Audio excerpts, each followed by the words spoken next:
اور علی جا اس کا وارث۔ اس نے باپ سے کہا، ٹھیک ہے آپ یہ جنگ جیت گئے ہیں، لیکن میں بھی ہارا نہیں ہوں۔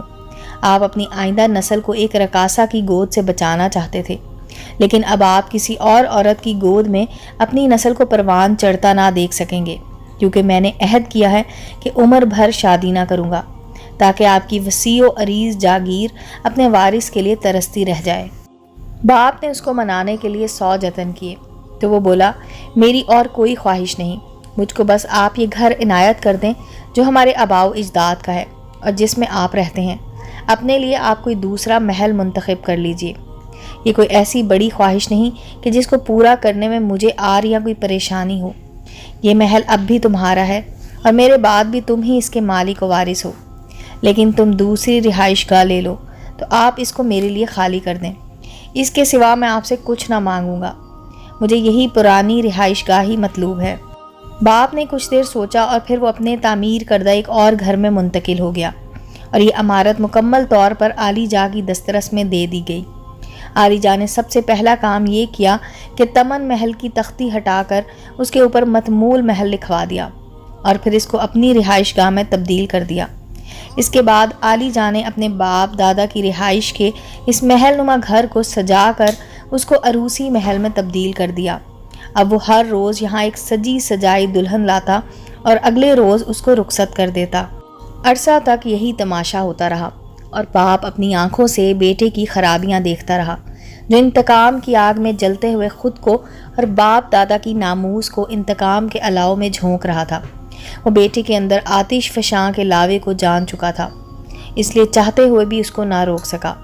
روکنے کی اس میں ہمت نہ رہی تھی، کیونکہ ان کو علم تھا کہ اگر یہ لاوا تند ہو جائے تو بہت بھیانک تباہیاں لا سکتا ہے۔ باپ کی خاموشی نے بیٹے کے انتقام کی آگ کو سرد کر دیا۔ وہ پتھر دل سہی، مگر کبھی تو پتھر میں بھی جونک لگ جاتی ہے۔ ایک دن متمول خان بیٹے کے پاس آیا اور کہا، میرے شیر، اب یہ کھیل بند کرو اور تمن علی کی توقیر کو تماشا مت بناؤ، اور نہیں تو اپنے قبیلے کا ہی خیال کر لو جس نے تم ہی سے مستقبل کی امیدیں لگا رکھی ہیں۔ آپ بتائیے کیا چاہتے ہیں؟ میں چاہتا ہوں کہ باپ دادا کے گھر کی پاکیزگی کو مزید برباد مت کرو اور اس کو شکارگاہ بنانے کی بجائے گھر میں تبدیل کر دو۔ وہ کیسے سردار صاحب؟ بتائیے میں آپ کے حکم کی تعمیل کیسے کروں؟ تم ایک بار اپنے ماموں کی بیٹی فریحہ بی بی کو ایک نظر دیکھ لو تاکہ میں اس کے ساتھ تمہاری شادی کی بات کر سکوں۔ فریحہ بی بی نہ صرف جاگیردار کی بیٹی ہے بلکہ وہ پڑھی لکھی اور خوبصورت بھی ہے۔ ٹھیک ہے بابا جان، اس نے ایک فرمانبردار بیٹے کی مانند سر کو جھکا لیا۔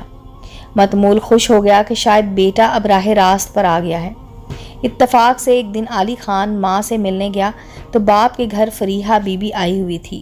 بے شک وہ بہت خوبصورت تھی۔ مہر روز کے بعد جو لڑکی اس کو زندگی میں دوسری بار پسند آئی تھی وہ فریحہ ہی تھی۔ اس نے اس کے ساتھ بات چیت کی اور پھر وہ ماموں کے گھر تواتر سے آنے جانے لگا۔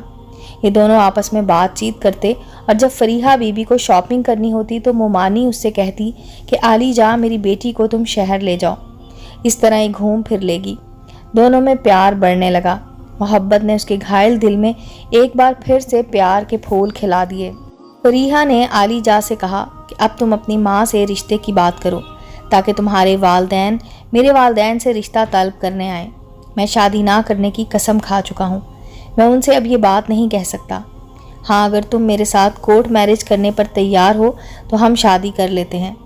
وہ علی جا کا یہ بیان سن کر حیران رہ گئی، کہنے لگی، مگر اس طرح تو ہمارے والدین ہماری شادی میں شرکت نہ کر سکیں گے۔ یہ کہہ کر فریحہ نے اس کے خیال کو رد کر دیا، مگر اس نے ماں کو یہ بات بتا دی، بیٹی تم اس سے دور ہی رہو، اس لڑکے کے دماغ میں کچھ خرابی ہے، پہلے بھی اس کے ٹیڑھے پن کے افسانے مشہور ہیں۔ میں نے تو تمہارے والد کی خواہش پر اس کو قبول کرنا چاہا، لیکن یہ بے تکی بات سن کر کون اپنی بیٹی کا رشتہ اس کچھ فہم کو دے گا۔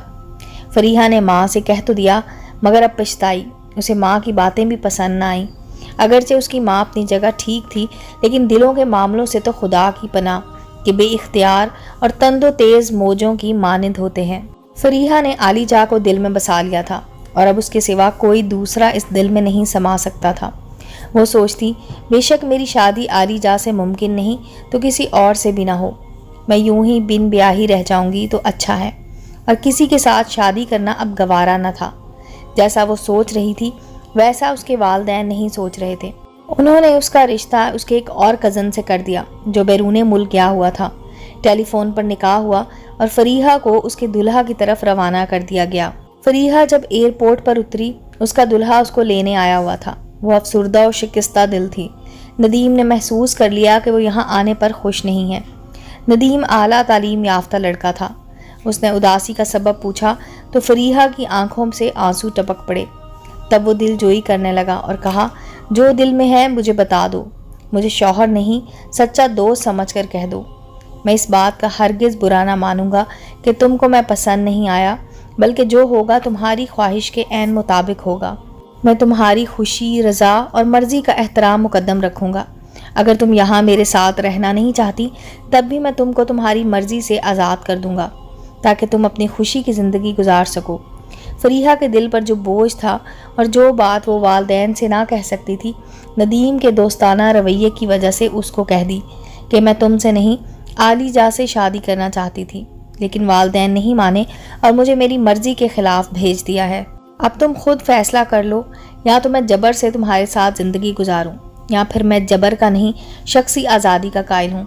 تم چاہو تو میں تم کو آزاد کر سکتا ہوں۔ بہرحال اس بارے میں اچھی طرح سوچ لو۔ سوچنے کے لیے مجھے وقت چاہیے اور یہاں تمہارے ساتھ رہ کر میں کچھ بھی نہیں سوچ سکتی۔ میں تم کو واپس پاکستان بھجوا دیتا ہوں اور تمہاری مرضی کے مطابق پھر میں تم کو وہ کاغذات بھی بھجوا دوں گا جو تم چاہو گی۔ ندیم نے یہی کیا۔ اس نے فریحہ کو پاکستان واپس بھیج دیا، لیکن وہ اپنے یا ندیم کے والدین کے گھر جانے کی بجائے ہوٹل چلی گئی اور وہاں سے عالی جا سے رابطہ کیا جو اسے ہوٹل سے لاہور والے گھر لے آیا۔ کہا کہ تم اب میرے پاس رہو جب تک کہ ندیم تم کو طلاق کے کاغذات نہیں بھجواتا۔ فریحہ نے ندیم کو فون کیا کہ مجھے طلاق کے کاغذات اس پتے پر بھیجو۔ کئی ماہ گزر گئے، اس نے طلاق کے کاغذات نہ بھیجے۔ فریحہ نے فون کیا کہ تم نے وعدہ کیا تھا کہ میری مرضی پر فیصلہ کر دو گے۔ اب میری مرضی سے میں نے آگاہ کر دیا تو ابھی تک کاغذات کیوں نہیں بھیجے ہیں؟ کیا تم نے میرے ساتھ مذاق کیا تھا؟ میں نے نہیں، مذاق تو تم نے میرے ساتھ کیا ہے۔ جب میرے ساتھ نکاح قبول نہ تھا تو ٹیلی فون پر ہاں کیوں کہی تھی؟ اب میں تم کو کاغذات نہ بھیجوں گا، کیا اس لیے طلاق دوں کہ تم اپنے محبوب سے شادی کر سکو؟ ہرگز نہیں، تم عمر بھر یوں ہی لٹکتی رہو گی۔ یہ جواب سن کر وہ پریشان ہو گئی۔ کہنے لگی، ندیم جتنا بھی پڑھ لکھ گیا ہے وہ تھا تو گاؤں کا آدمی، اس نے وہی کیا جو کوئی دیہاتی کرتا ہے۔ وہ عالی جا کے ساتھ لاہور میں تھی، اس نے خلا کا کیس کیا۔ 4 سال گزر گئے، اب عالی جا کا دل بھی اس سے اوب گیا تھا، مگر رکھنے پر مجبور تھا کہ میکہ اور سسرال دونوں اسے قبول نہ کرتے۔ اس نے اپنے ایک دوست انور سے کہا کہ میں گاؤں جا رہا ہوں ایک نئی دلہن کی پذیرائی کے لیے، میں زیادہ دنوں تک ایک ہی رستے پر سفر نہیں کر سکتا اور فریحہ میری ہو بھی نہیں سکتی کیونکہ ہمارے خاندانوں میں اس کی وجہ سے شدید رنجش پڑ گئی ہے، لہٰذا تم اس کو میرے تمن محل جانے کی اطلاع پہنچا دینا۔ انور نے ایسا ہی کیا۔ اس نے جا کر فریحہ سے کہا کہ وہ تمن محل چلا گیا ہے ایک نئی دلہن کی پذیرائی کے لیے، بہتر ہے کہ تم خود اپنے والدین سے رابطہ کر لو۔ فریحہ کو اس کی بات کا اعتبار نہ آیا۔ خواہ محبت کے رشتے پر کتنا ہی اعتبار کیوں نہ ہو، عورت ایسی بات سن کر ٹھہر نہیں سکتی۔ فریحہ بھی عالی جا کے پیچھے گاؤں روانہ ہو گئی۔ جب وہ تمن محل آئی، دروازے پر دستک دی تو اس نے ایک سجی ہوئی عورت کو دیکھا اور الٹے قدموں لوٹ گئی۔ شاید وہ ندی میں چھلانگ لگا دیتی، لیکن ڈرائیور نے ایسا نہ کرنے دیا اور ایک آدمی کو بھیج کر اس کے والدین کو اطلاع کر دی۔ یوں عالی جا کے ماموں کی بیٹی کو گھر لے گئے، کیونکہ وہ اگر اس کو گھر نہ لے جاتے تو سارے گاؤں میں سے جو بات چھپی ہوئی تھی وہ تشت ازبام ہو جاتی اور ان کی بڑی جگ ہسائی ہوتی۔ اس کے بعد فریحہ نے عمر بھر شادی نہ کی اور نہ گھر سے باہر قدم نکالا۔ وہ باپ کے اونچے گھر کی بلند 4 دیواری میں ہی زندگی کے دن پورے کر کے اپنے خالق کے پاس چلی گئی۔ اس طرح ایک ضدی بیٹے اور سردار باپ کے بیچ اختلاف کی سزا ایک معصوم لڑکی کو ملی اور وہ عمر بھر خوشیوں کو ترستی رہ گئی۔ امید ہے دوستو سٹوری اچھی لگی ہوگی۔ چینل کو لائک اور سبسکرائب کریں اور بیل آئیکن کا بٹن دبانا مت بھولیں تاکہ ہر نئے آنے والی سٹوری کا نوٹیفیکیشن آپ کو مل سکے۔ ملتے ہیں اگلی سٹوری کے ساتھ۔